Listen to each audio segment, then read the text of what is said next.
दीनानाथ जी के घर में सुबह की शुरुआत किसी अलार्म घड़ी की मीठी आवाज से नहीं, बल्कि उनकी बेहद तेज और कड़कदार आवाज से होती थी। वो एक रिटायर्ड हेडमास्टर थे और अपने घर को भी उन्होंने किसी सख्त स्कूल के हॉस्टल की तरह ही बना रखा था। उनकी पत्नी कौशल्या जी पिछले 35 सालों से उनके हर छोटे बड़े आदेश का बिना कोई सवाल किए चुपचाप पालन करती आ रही थीं। सुबह के ठीक 6 बजे दीनानाथ जी को अपनी बिना शक्कर की चाय और आज का ताज़ा अखबार बिल्कुल सही जगह पर चाहिए होता था। अगर चाय के कप में 1 मिनट की भी देरी हो जाए या अखबार ठीक से तह न किया हो तो पूरे घर में भूचाल आ जाता था। कौशल्या जी की अपनी कोई व्यक्तिगत जिंदगी नहीं बची थी। वो बस एक बेजान मशीन की तरह सुबह से लेकर रात तक सिर्फ घर के कामों में जुटी रहती थीं। उनके चेहरे की गहरी झुर्रियां उनके सालों के संघर्ष, त्याग और खामोशी की कहानी चीख चीख कर बयां करती थीं। लेकिन अफसोस की बात ये थी कि इस बड़े से घर में उनकी इस खामोशी को सुनने और समझने वाला कोई नहीं था। एक दिन सोमवार की सुबह कौशल्या जी को चाय लाने में 5 मिनट की देरी हो गई। दीनानाथ जी गुस्से से तिलमिला उठे और जोर से चिल्लाए, आखिर तुम अंदर कर क्या रही हो? क्या एक कप चाय बनाने में तुम्हें पूरा दिन लगता है? कौशल्या जी कांपते हाथों से चाय का कप लेकर हॉल में आईं। उनके एक हाथ में सुई और एक पुराना कपड़ा था। दीनानाथ जी ने उस कपड़े को देखते ही अपना आपा खो दिया। उन्होंने कहा, फिर से तुमने ये दर्जी वाला फालतू काम शुरू कर दिया? कितनी बार कहा है कि मुझे इस घर में ये कूड़ा कचरा नहीं चाहिए। तुम्हारा काम सिर्फ इस घर को संभालना और मेरे नियम मानना है। ये कढ़ाई बुनाई करके तुम कौन सा महल खड़ा कर लोगी? कौशल्या जी ने अपनी नजरें झुका लीं और बिना कुछ कहे वो अधूरा कढ़ाई किया हुआ कपड़ा एक कोने में रख दिया। उनकी आंखों में एक अजीब सी उदासी छा गई थी, जिसे वो बरसों से छिपाती आ रही थीं। उसी वक्त उनका बेटा सुमित भी अपने कमरे से बाहर निकला। सुमित एक बड़ी कॉरपोरेट कंपनी में काम करता था और अपने पिता की ही तरह अपनी माँ को सिर्फ एक घरेलू जरूरत की वस्तु समझता था। उसने बाहर आते ही अपनी माँ पर हुक्म चलाना शुरू कर दिया। माँ, मेरी नीली वाली शर्ट अभी तक प्रेस क्यों नहीं हुई है? आपको पता है ना, आज मेरी बहुत जरूरी मीटिंग है। सुमित ने एक बार भी ये नहीं देखा कि उसकी माँ की आंखें नम हैं या वो कितनी थकी हुई लग रही हैं। कौशल्या जी तुरंत अपने आंसू पोंछते हुए सुमित की शर्ट प्रेस करने के लिए दौड़ पड़ी। इस घर के दोनों मर्दों के लिए कौशल्या जी का वजूद सिर्फ उनके काम आसान करने तक ही सीमित था। घर की नई बहू रेवती ये सब चुपचाप खड़ी देख रही थी। रेवती अभी कुछ ही महीने पहले इस घर में ब्याह कर आई थी और वो इन बाप बेटे के रवैये से अंदर ही अंदर बहुत घुटने लगी थी। रेवती पेशे से एक टेक्सटाइल डिजाइनर थी और कला की बहुत कद्र करती थी। जब दीनानाथ जी और सुमित अपने अपने काम से बाहर चले गए, तब रेवती उस कोने के पास गई जहां कौशल्या जी ने अपना कपड़ा रखा था। रेवती ने जैसे ही उस कपड़े को उठाया, उसकी आंखें फटी की फटी रह गईं। उस साधारण से सूती कपड़े पर सुई और धागे से इतनी बारीक और खूबसूरत कढ़ाई की गई थी, जो रेवती ने अपनी जिंदगी में कभी किसी बड़ी से बड़ी प्रदर्शनी में भी नहीं देखी थी। उसमें चिड़ियों और फूलों का एक ऐसा जीवंत दृश्य उकेरा गया था जो किसी भी इंसान का मन मोह ले। रेवती समझ गई कि उसकी सास के खुरदरे और कांपते हाथों में एक अद्भुत जादू छिपा है, एक ऐसा जादू जिसे इस घर के सख्त नियमों और पितृसत्तात्मक सोच ने सालों से बेरहमी से कुचल कर रख दिया था। रेवती ने मन ही मन कुछ ऐसा ठान लिया जो इस घर की कहानी बदलने वाला था। रेवती उस खूबसूरत कढ़ाई वाले कपड़े को लेकर सीधे रसोई में गई, जहां कौशल्या जी बर्तन साफ कर रही थीं। रेवती ने प्यार से उनके हाथ से बर्तन ले लिए और वो कपड़ा उनके सामने रखते हुए पूछा, माँ जी, ये इतनी सुंदर कलाकारी आपने की है? आपने मुझे कभी बताया क्यों नहीं कि आपके हाथों में साक्षात सरस्वती बसती है? कौशल्या जी ये सुनकर फीकी सी मुस्कान के साथ बोली, अरे बहू, ये कोई कला नहीं है, ये तो बस फालतू समय काटने का एक बेकार सा तरीका है। तुम्हारे ससुर जी बिल्कुल सही कहते हैं, इन सब से घर नहीं चलता। ये तो बस दर्जी वाला काम है। ये सुनकर रेवती का दिल टूट गया। उसे एहसास हुआ कि लगातार ताने सुन सुनकर एक बेहतरीन कलाकार ने अपनी ही कला को कचरा मान लिया है। रेवती ने कौशल्या जी का हाथ पकड़कर कहा, माँ जी, ये दुनिया की सबसे खूबसूरत कढ़ाई है और मैं आपको आपकी कला का खोया हुआ सम्मान जरूर वापस दिलाऊंगी। कौशल्या जी ने गहरी सांस ली और अपनी पुरानी यादों में खोते हुए रेवती को बताया कि शादी से पहले वो अपने पूरे गांव में सबसे बेहतरीन कढ़ाई करने के लिए जानी जाती थीं। उनके बनाए हुए कपड़ों की दूर दूर तक मांग थी। लेकिन जब उनकी शादी दीनानाथ जी से हुई तो उन्होंने पहले ही दिन साफ कह दिया था कि उनके घर की औरतें ये सब छोटे और फालतू काम नहीं करेंगी। दीनानाथ जी का मानना था कि घर की औरतों का काम सिर्फ रसोई संभालना और पति की सेवा करना होना चाहिए। उस दिन के बाद से कौशल्या जी ने कभी अपने शौक को बाहर नहीं निकाला। बस कभी कभार जब वो बहुत उदास होती थीं तो छुप छुप कर पुराने कपड़ों पर सुई धागा चला लेती थीं। रेवती ये सब सुनकर स्तब्ध रह गई। एक पुरुष के झूठे अहंकार और रुतबे की वजह से एक महिला ने अपने अस्तित्व का सबसे खूबसूरत हिस्सा हमेशा के लिए एक बंद संदूक में दफन कर दिया था। रेवती ने उसी दिन अपनी एक पुरानी दोस्त से फोन पर बात की, जो शहर की सबसे बड़ी आर्ट गैलरी और सांस्कृतिक प्रदर्शनी की संचालिका थी। रेवती ने उसे अपनी सास की कढ़ाई की एक तस्वीर खींचकर भेजी। कुछ ही मिनटों में उसकी दोस्त का फोन आ गया और वो उस कलाकारी को देखकर अचंभित थी। उसने रेवती से कहा कि अगले महीने शहर में एक बहुत बड़ा राष्ट्रीय स्तर का हैंडीक्राफ्ट इवेंट होने वाला है और वो चाहती है कि कौशल्या जी उस प्रदर्शनी के लिए एक मास्टरपीस तैयार करें। ये मौका रेवती के लिए किसी वरदान से कम नहीं था। लेकिन रेवती जानती थी कि अगर दीनानाथ जी या सुमित को इस बात की भनक भी लग गई तो वो इस पूरे काम को तुरंत रुकवा देंगे और घर में एक बहुत बड़ा तमाशा खड़ा कर देंगे। इसलिए रेवती ने फैसला किया कि वो ये सब अपनी सास से बिल्कुल छुपकर और एक अलग तरीके से करवाएगी, ताकि किसी को भी कोई शक न हो। उसी सोमवार की रात के समय जब घर के सभी लोग खाना खाकर सोने चले गए तो रेवती अपनी सास के कमरे में गई। उसने कौशल्या जी को एक बहुत ही बड़ा और मखमली सफेद कपड़ा दिया और साथ में रेशम के रंग बिरंगे धागों का एक पूरा डिब्बा भी रख दिया। रेवती ने झूठ बोलते हुए कहा, माँ जी, मेरे मायके के पास वाले मंदिर में एक बहुत बड़ा आयोजन होने वाला है। मैंने वहां मन्नत मांगी थी कि मैं भगवान की मूर्ति के पीछे सजाने के लिए एक सुंदर सा पर्दा अपने घर से बनवाकर भेजूंगी। क्या आप मेरे लिए इस पर अपनी वो जादुई कढ़ाई कर देंगी? भगवान का काम समझकर कौशल्या जी तुरंत मान गईं। उनकी आंखों में एक अजीब सी चमक आ गई थी। बरसों बाद उन्हें खुलकर अपने शौक को पूरा करने का एक बहाना जो मिल गया था। रेवती खुश थी कि कम से कम भगवान के नाम पर ही सही उसकी सास अपने अंदर के उस दबे हुए कलाकार को फिर से बाहर तो निकाल पा रही हैं। अगले दिन मंगलवार से कौशल्या जी का रूटीन ही बदल गया। वो सुबह का सारा काम जल्दी जल्दी खत्म कर लेती और दोपहर में जब दीनानाथ जी अपनी नींद ले रहे होते तब वो चुपचाप अपने कमरे का दरवाजा बंद करके उस सफेद मखमली कपड़े पर रेशमी धागों से जादू बुनने लगतीं। रेवती भी घर के बाकी कामों में उनकी पूरी मदद करती ताकि उन्हें कढ़ाई करने के लिए ज्यादा से ज्यादा समय मिल सके। कौशल्या जी के चेहरे पर अब एक अजीब सी शांति और खुशी झलकने लगी थी। वो अब सिर्फ एक थकी हुई और डरी हुई महिला नहीं लग रही थीं, बल्कि एक ऐसी रचनाकार लग रही थीं जो अपने सपनों में रंग भर रही हो।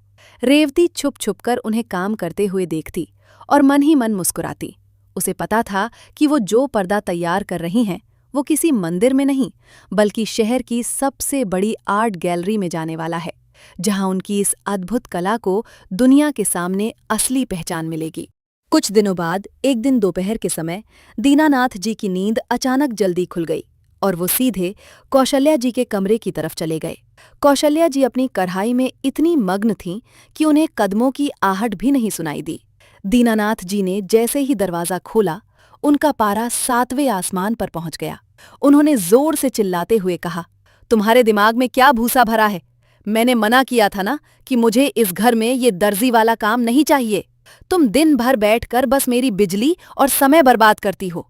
इससे पहले कि वो उस कपड़े को खींचकर फाड़ देते, रेवती दौड़कर वहां आ गई। उसने तुरंत बात संभालते हुए कहा, पिताजी, ये माँ जी का काम नहीं है। ये तो मेरा प्रोजेक्ट है जो मुझे ऑफिस में देना है। मैंने ही माँ जी से थोड़ी मदद मांगी थी क्योंकि मुझे ये काम जल्दी पूरा करना था। कृपया आप माँ जी को मत डांटिए, गलती मेरी है। दीनानाथ जी ने रेवती को घूर कर देखा और अपनी कड़क आवाज में बोले, बहू, तुम पढ़ी लिखी हो, इसलिए तुम्हें कुछ कह नहीं रहा हूं, लेकिन अपनी सास को इन फालतू कामों में मत लगाओ।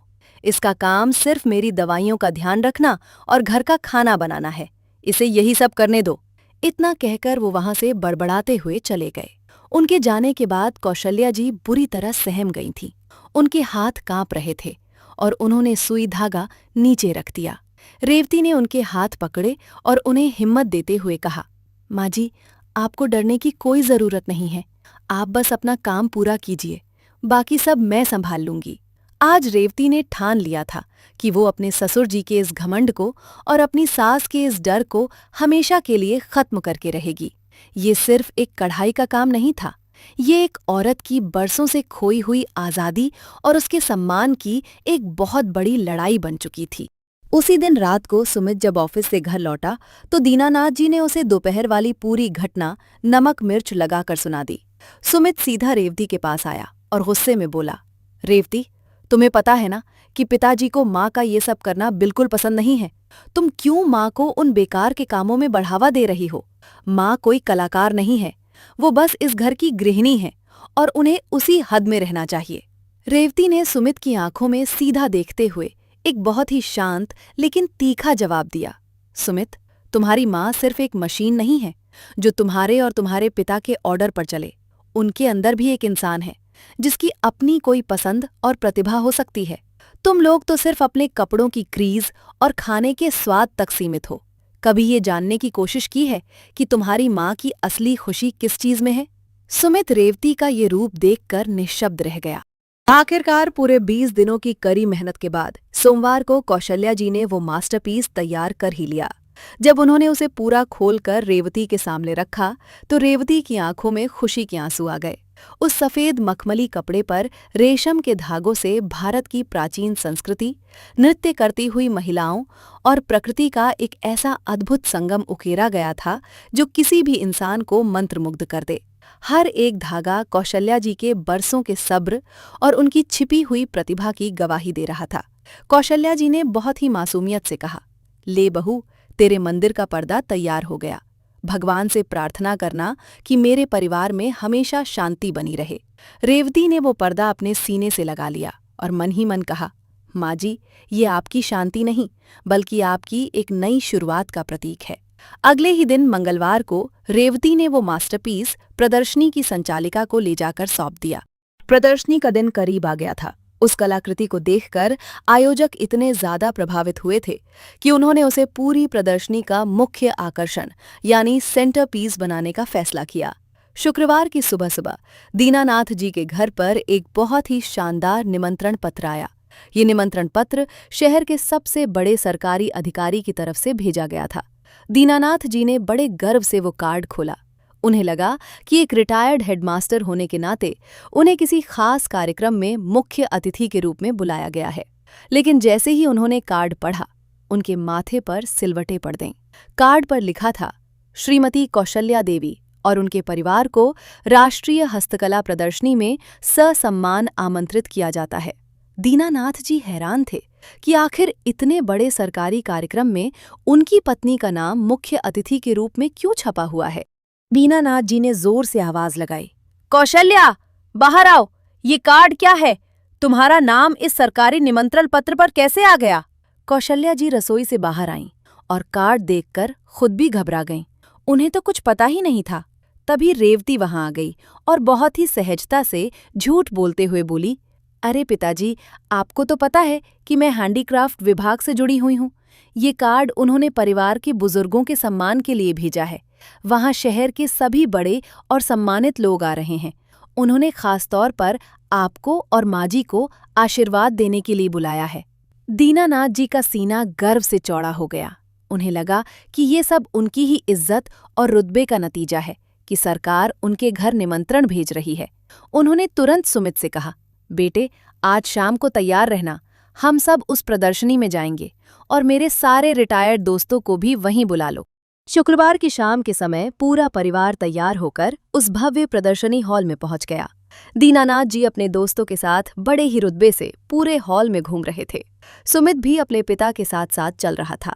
हॉल में चारों तरफ एक से बढ़कर एक खूबसूरत कलाकृतियां लगी हुई थीं। लेकिन तभी सबकी नजर हॉल के बिल्कुल बीचों बीच रखे गए एक कांच के बड़े से शोकेस पर पड़ी। वहां लोगों की सबसे ज्यादा भीड़ जमा थी और बड़े बड़े कला समीक्षक उस कलाकृति की तारीफों के पुल बांध रहे थे। दीनानाथ जी के एक दोस्त ने कहा, अरे दीनानाथ, जरा देखो तो, ये कितनी अद्भुत कढ़ाई है। मैंने अपने पूरे जीवन में इतनी बारीक और जीवंत कलाकारी कहीं नहीं देखी। ऐसा लगता है जैसे किसी साक्षात देवी ने अपने हाथों से ये जादू किया हो। दीनानाथ जी भी उस कलाकृति को देखने के लिए भीड़ को हटाते हुए आगे बढ़े। जैसे ही उनकी नजर उस पर्दे पर पड़ी, वो बुरी तरह से चौंक गए। वह वही सफेद मखमली कपड़ा था जिस पर उनकी पत्नी छुप छुप कर काम किया करती थी और जिसे उन्होंने कुछ ही दिनों पहले कचरा बताकर फाड़ने की धमकी दी थी। दीनानाथ जी की आंखें फटी रह गईं। उन्हें अपनी आंखों पर विश्वास नहीं हो रहा था कि जिसे वे इतने सालों से फालतू दर्जी का काम कहकर अपमानित करते आए थे, आज वह इस शहर की सबसे बड़ी प्रदर्शनी का मुख्य आकर्षण बना हुआ था। सुमित भी उस कलाकृति को देखकर स्तब्ध खड़ा था। तभी दीनानाथ जी की नज़र उस कांच के शोकेस के नीचे लगी एक सुनहरी नेम प्लेट पर पड़ी। वहां बड़े बड़े और सुंदर अक्षरों में लिखा हुआ था, मास्टरपीस, श्रीमती कौशल्या देवी द्वारा निर्मित। एक ऐसी कला जो बरसों की खामोशी के बाद अपनी पहचान बना रही है। ये नाम पढ़ते ही दीनानाथ जी और सुमित के पैरों तले जमीन खिसक गई। उन दोनों बाप बेटे को मानो किसी ने सबके सामने एक बहुत बड़ा तमाचा मार दिया हो। तभी मंच पर से प्रदर्शनी की मुख्य संचालिका ने माइक पर बोलना शुरू किया। देवियों और सज्जनों, आज इस राष्ट्रीय प्रदर्शनी में हमने देश भर के बड़े बड़े कलाकारों को आमंत्रित किया है, लेकिन आज का हमारा सबसे बड़ा सम्मान एक ऐसी महिला को जाता है जिन्होंने अपनी अद्भुत प्रतिभा को दुनिया की नज़रों से छिपा कर रखा था। उनकी कला में जो दर्द, जो गहराई और जो खूबसूरती है, वो किसी भी किताबी ज्ञान से बहुत ऊपर है। मैं मंच पर बुलाना चाहूंगी आज की इस प्रदर्शनी की सबसे बड़ी कलाकार, श्रीमती कौशल्या देवी को। पूरा हॉल तालियों की गड़गड़ाहट से गूंज उठा। कौशल्या जी, जो भीड़ में पीछे खड़ी कांप रही थी, उन्हें समझ नहीं आ रहा था कि ये सब क्या हो रहा है। वो तो इसे बस एक मंदिर का पर्दा समझ रही थीं। दीनानाथ जी के सभी दोस्त अब हैरानी से दीनानाथ जी को देख रहे थे, जिनकी बोलती पूरी तरह से बंद हो चुकी थी। रेवती ने आगे बढ़कर अपनी सास का हाथ पकड़ा और बहुत ही प्यार से कहा, माँ जी, आज आपका दिन है। आपने अपनी जिंदगी के 35 साल इस परिवार को दे दिए, लेकिन आज ये पल सिर्फ और सिर्फ आपका है। जाइए और अपना वो सम्मान हासिल कीजिए जो आपसे बरसों पहले छीन लिया गया था। रेवती अपनी सास का हाथ पकड़कर उन्हें मंच की ओर ले जाने लगी। कौशल्या जी के कदम डगमगा रहे थे। उन्होंने एक बार मुड़कर अपने पति दीनानाथ जी की तरफ देखा, जो पति हमेशा उन पर अपनी कड़क आवाज में हुक्म चलाता था, जो उन्हें सिर्फ एक नौकरानी समझता था। आज उसकी आंखें शर्म से झुकी हुई थीं। सुमित भी अपनी माँ की इस महान उपलब्धि को देखकर अंदर ही अंदर अपराध बोध से घुट रहा था। उसे पहली बार ये एहसास हो रहा था कि जिस माँ को वो सिर्फ कपड़े धोने और खाना बनाने वाली एक औरत समझता था, वो तो एक बहुत ही महान और बेजोर कलाकार है। जब कौशल्या जी मंच पर पहुंची तो शहर के मेयर ने खुद आगे बढ़कर उन्हें शॉल उड़ाकर सम्मानित किया और एक बड़ा सा पुरस्कार उनके हाथों में सौंप दिया। हॉल में मौजूद हजारों लोग उनके सम्मान में अपनी जगह पर खड़े होकर तालियां बजा रहे थे। एक ऐसा सम्मान जो कौशल्या जी ने सपने में भी नहीं सोचा था। माइक उनके सामने रखा गया और उनसे कुछ शब्द कहने का आग्रह किया गया। कौशल्या जी की आंखों से लगातार आंसू बह रहे थे। उन्होंने भारी आवाज में कहा, मैंने तो ये सोचना ही छोड़ दिया था कि मेरे हाथों में कोई हुनर भी है। मुझे तो लगता था कि मेरा जन्म सिर्फ रसोई की चार दीवारी में बर्तन मांजने के लिए हुआ है, लेकिन मेरी बहू रेवती ने मुझे ये एहसास दिलाया कि मेरी भी कोई पहचान है। अगर आज मेरी बहू ने मेरा हाथ नहीं थामा होता तो मेरी ये कला मेरे साथ ही किसी अंधेरे कोने में हमेशा के लिए दफन हो जाती। कौशल्या जी के इन शब्दों ने हॉल में बैठे हर एक इंसान की आंखें नम कर दी थीं। दीनानाथ जी के दोस्तों ने उन्हें ताना मारते हुए कहा, दीनानाथ, तुम तो हमेशा कहते थे कि तुम्हारी पत्नी को घर के कामों के अलावा कुछ नहीं आता। तुमने तो अपने ही घर में एक हीरा छिपा रखा था और उसे कोयले की तरह इस्तेमाल कर रहे थे। धिक्कार है तुम्हारी इस घटिया सोच पर। दीनानाथ जी के पास आज किसी भी बात का कोई जवाब नहीं था। उनका सारा झूठा अहंकार, उनका सारा पुरुषवादी रुतबा आज मिट्टी में मिल चुका था। उन्हें अपने आप से घिन आने लगी थी कि कैसे उन्होंने एक इतनी बड़ी और प्रतिभाशाली कलाकार को सिर्फ अपने अहम की खातिर पूरी जिंदगी रसोई के धुएं में झोंक कर रखा। सुमित की भी आंखों से पश्चाताप के आंसू छलक पड़े थे। आज इन दोनों बाप बेटे को अपनी उस गलती का गहरा एहसास हो रहा था जिसकी माफी शायद अब कभी नहीं मिल सकती थी। शुक्रवार की रात कार्यक्रम खत्म होने के बाद जब पूरा परिवार घर वापस लौटा तो घर में एक अजीब सी खामोशी छाई हुई थी।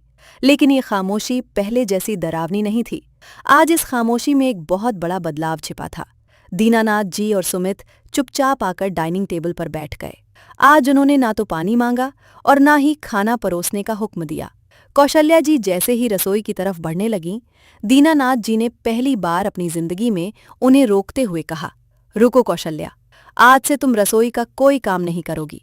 तुमने अपनी पूरी जिंदगी हमारे झूठे अहंकार को पालने में निकाल दी और हमने तुम्हें सिर्फ आंसू दिए।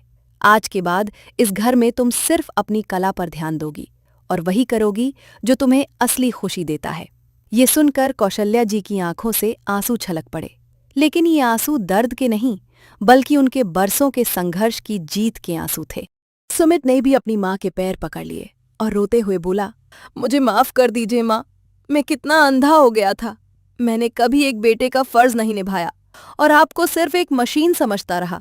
आज मुझे एहसास हुआ है कि मेरी माँ सिर्फ मेरी जरूरतें पूरी करने के लिए नहीं बनी है, उनका अपना एक बहुत बड़ा और खूबसूरत वजूद है। रेवती दरवाजे के पास खड़ी ये सब देख रही थी और उसके चेहरे पर एक बहुत ही सुकून भरी मुस्कान थी। उसने बिना किसी झगड़े, बिना किसी बहस और बिना घर का माहौल बिगाड़े अपने ससुर और अपने पति के उस जिद्दी और दकियानूसी अहंकार को हमेशा के लिए तोड़ दिया था। उसने सिर्फ अपनी सास की छिपी हुई ताकत को एक हथियार बनाया और उसी ताकत से पूरे परिवार की सोच को बदल कर रख दिया। अब कौशल्या जी को किसी के भी सामने डरने या झुकने की कोई जरूरत नहीं थी। अगले ही दिन शनिवार से घर का पूरा माहौल पूरी तरह से बदल गया था। दीनानाथ जी जो हमेशा अपनी चाय और अखबार के लिए पूरे घर को सिर पर उठा लेते थे, आज वो खुद रसोई में जाकर अपने और अपनी पत्नी के लिए चाय बना रहे थे। सुमित ने भी अपनी शर्ट खुद प्रेस करना शुरू कर दिया था। कौशल्या जी अब रसोई की चारदीवारी से बाहर निकलकर अपने कमरे में एक नई और शानदार कलाकृति बनाने में व्यस्त थीं। रेवती ने अपनी सास के लिए एक पूरा नया कमरा तैयार करवा दिया था, जिसे उनका अपना छोटा सा स्टूडियो बना दिया गया था। उस दिन के बाद से कौशल्या जी ने कभी पलटकर अपनी उस गुलामी वाली जिंदगी को नहीं देखा। एक बहू ने अपनी सास को सिर्फ उनके दर्द से ही बाहर नहीं निकाला, बल्कि उन्हें उनका वो खोया हुआ आत्मविश्वास और सम्मान भी वापस दिला दिया, जो एक औरत के लिए उसके गहनों से भी ज्यादा कीमती होता है। तो देखा आपने कैसे एक समझदार औरत ने बिना कोई बड़ा तमाशा किए अपने घर की दूसरी औरत को उसका असली सम्मान दिला दिया। अक्सर हमारे समाज में औरतों की खामोशी और उनके त्याग को उनकी कमजोरी मान लिया जाता है, लेकिन अगर उन्हें सही उड़ान और थोड़ा सा साथ मिल जाए तो वो पूरे आसमान पर छा सकती हैं। मैं जानती हूँ कि आप में से भी कई लोग ऐसी ही बंदिशों का सामना कर रहे होंगे, लेकिन याद रखिए, आपकी असली पहचान आपकी कला और आपके हुनर में बसती है। अगर आपको रेवती और कौशल्या जी की ये दिल छू लेने वाली कहानी पसंद आई हो तो बिना सोचे इस चैनल को अभी सब्सक्राइब कर लीजिए। मैं आपके लिए ऐसी ही सच्ची, भावुक और हिम्मत देने वाली कहानियां लेकर आती रहूंगी। वीडियो को लाइक करना और अपने दोस्तों के साथ शेयर करना बिल्कुल मत भूलिएगा। आपका एक सब्सक्राइब मुझे और भी बेहतरीन कहानियां सुनाने की प्रेरणा देता है।